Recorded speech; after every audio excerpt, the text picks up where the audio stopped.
Hey guys, how would you like 200 rating points just as a gift?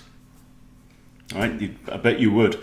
So I'm going to show you now, if you are rated anything below 1200, 1300, I'm going to show you how you can very likely jump up a couple of hundred rating points very, very quickly. Okay, so what we're going to do is we're going to use the approach that very good players, very strong players use, which is to learn some theory. Okay, and it's not as scary as it sounds. So what I'm going to do is I'm going to show you how I approach learning an opening. Okay, I've done a video on this before, but I've slightly refined it now, and how you can drill that just to the point where you have a significant advantage over your opponent.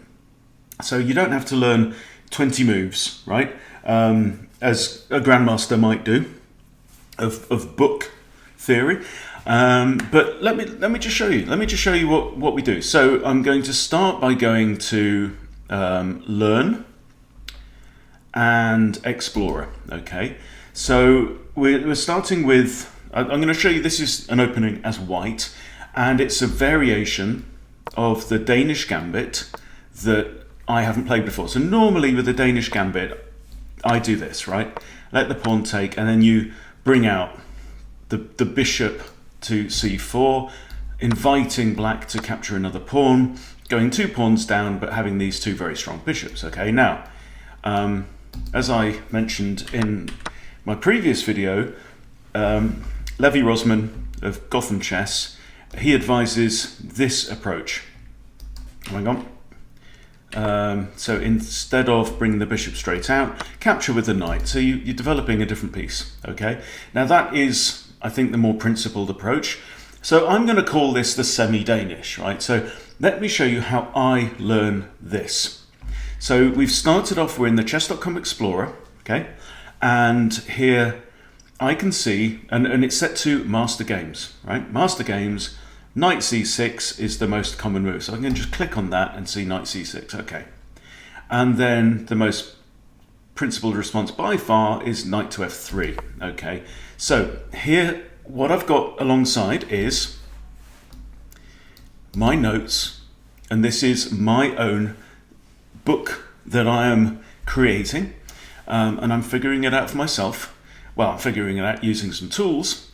And here we've got, okay, so on move 4, knight takes c3, yes, and then knight to c6. Okay, so here we go, knight to c6, and I put down the right move, knight to f3. Okay, and then I've seen from this, there are 3 main options. Okay, bishop to b4, d6, or bishop to c5. Now, you don't have to fill in all of this, but it's a good idea to start with the Explorer and find out what really the main line is. So you put that first in your document that's about this opening, and you're going to use this to train yourself so that you can memorize not loads and loads and loads of depth, but just enough so you can get to the point where you have an advantage over your opponent. Now you will be very familiar with this opening and your opponent won't. Okay, so that's the other key thing. Now, so that's the Explorer. Okay, so we can start with there and we can see what the grandmasters play, but it's very unlikely that you're going to be playing against grandmasters. So let's go back to chess.com, and now we're going to go to the analysis board. All right, and we're going to do the same thing. So load up the analysis board. And here we just play through the same first moves, okay? Pawn takes, c3, pawn takes, and the next move is knight takes. But I'm not going to play that move because it has to be my turn, all right? And then I'm going to click Finish versus Computer, and it will load it up in a new tab. And then instead of playing Mega Stockfish, I'm going to click Change Bot, and I'll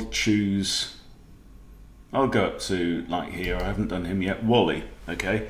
So So now I'm playing against Wally, and it's my turn, which means I'm white, okay, because it's white to move. Otherwise, it would have put Wally in as white and me as black. Okay, so I've played that capture, and now we have knight to c6. And now I go over to my notes. Knight to c6. I know that knight to f3 is correct. And what's great is that when you're playing against the computer, when you're doing Finnish versus computer, you get live engine analysis as well. Okay, so now we have knight to f6 on move 5. Oh, that's a new one. Okay, so I'm going to add a new line. Knight to f6. Okay, now what do we do for move 6? So knight's attacking this pawn. Pawn is defended. So I'm going to make my best guess. I'm going to play bishop c4.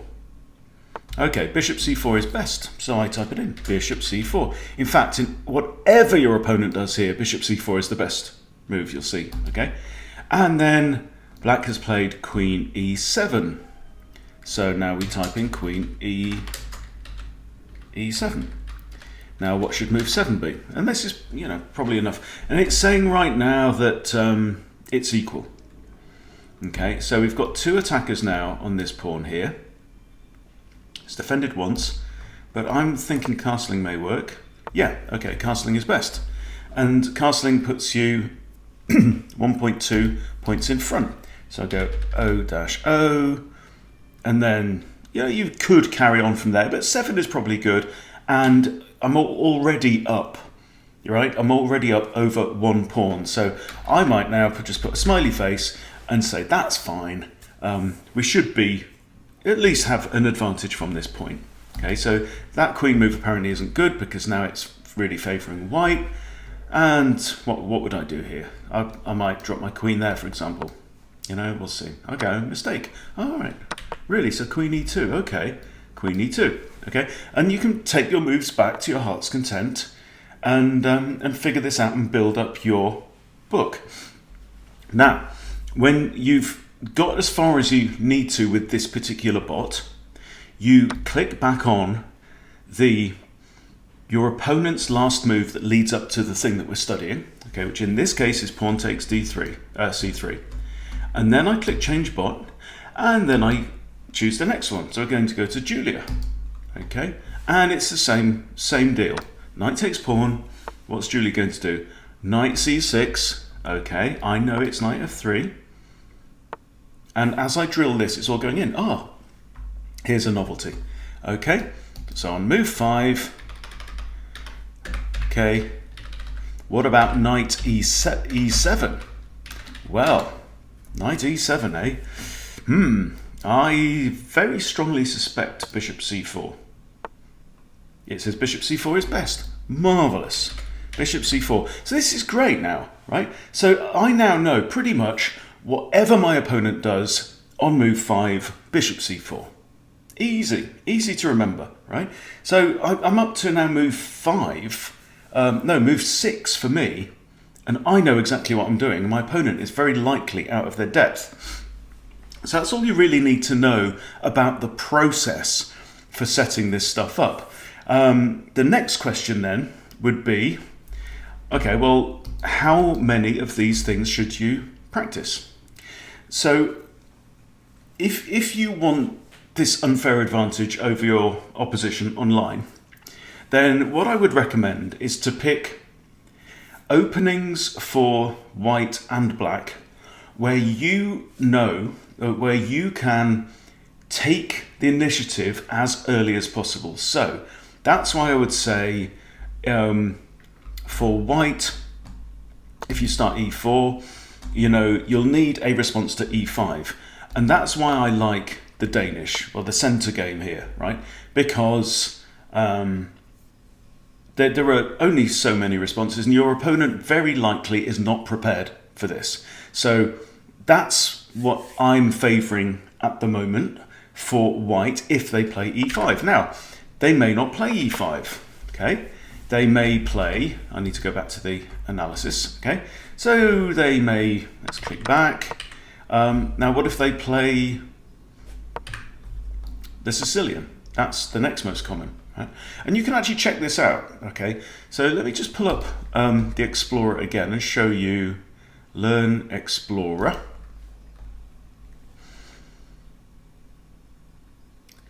And then you change it to My Games. Okay, so these are games that I've played as white. Okay, if I play it says I've played E4 4,300 times. I've played D4 1,800 times because I used to play the London. Okay, and E4, and now it's actually chess.com will show you what your real opponents have played. So these are all the games that I've played, right? Because it's my games, all the games that I've played in the last couple of years. Climbing from 1,000 to 1,500 or thereabouts, okay? And it's saying that in my case, although for top players, the Sicilian, C5 on the first move, is more common actually than E5, but in my case, E5 is very, very common. So I need to know how to prepare against that, and I need a response to C5, the Sicilian, okay? So let me click on that, C5. Okay, so let's look at what I've done, what I've experienced in the past, and let's see which of these has been most successful for me. Well, knight to c3 has been fairly successful. That's the closed Sicilian with 54% wins, but there's nothing really madly standing out. So you might choose now something slightly unusual like c3. This is my third most popular. Not great results, but this is the Alpin variation. So you might decide to choose something like that, and the idea with this is you're going to play d4, and if they take, you recapture. Okay, so it's kind of common themes. So that's what you would do as white. If we go back to the start, we say, okay, well, what about as black? Okay, and really here you're playing as black. What have I seen in the past? E4 and d4, pretty much, almost exclusively. Okay, so what am I going to do against e4? So something that will take my opponent out of their comfort zone. I've had reasonable results with e6, this is the French defense, and I've had reasonable results with d5, the Scandinavian. So you might want to prepare a Scandinavian. And the great thing about the Scandi is your opponent's probably expecting e4 or e5 or c5. They're not expecting d5. So straight away, I mean, they should take. And then you've got a choice, do you capture with the queen or do you play the modern? And you already have the upper hand. So this way, this is what I'm saying, you don't need to prepare 20 openings. You just need to prepare maybe 4, right? And what about if white plays d4? I would probably recommend go for something like this with a King's Indian defense. Like that, and then what you're doing. They probably, and you'll have a reasonable chance playing black at getting into the game. So that is my unfair advantage. That's the way that you can gain a couple of hundred rating points, I would say, in a matter of a couple of weeks, if you do this. So go ahead and prepare your opening. So, if you're an e4 player, then prepare what you're going to do against e5, prepare what you're going to do against c5, maybe prepare what you're going to do against the Scandinavian, I don't know.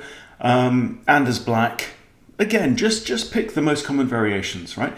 There will be some games that just fall outside of this, but at the lower levels of chess, you can pretty much bank on seeing the same kinds of openings most of the time, okay? You do this, spend a week doing this, make your own notes, then practice, play against the bots, play some unrated games, refer to your notes if you need to. You shouldn't refer to your notes during rated games, although you can do that if you're playing daily. It's part of the etiquette. You're supposed to be able to use books and preparation when you're playing daily games or correspondence games, that kind of thing. But you shouldn't be referring to your notes playing live if it's rated.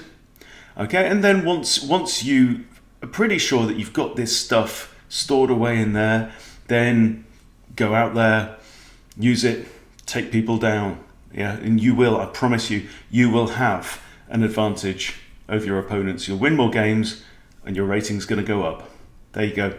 So that's my cheat, your unfair advantage way of gaining a couple of 100 rating points in a matter of a couple of weeks. Okay, brilliant. Thank you for watching. Please subscribe to Chess Boot Camp if you haven't subscribed, and I'll see you soon.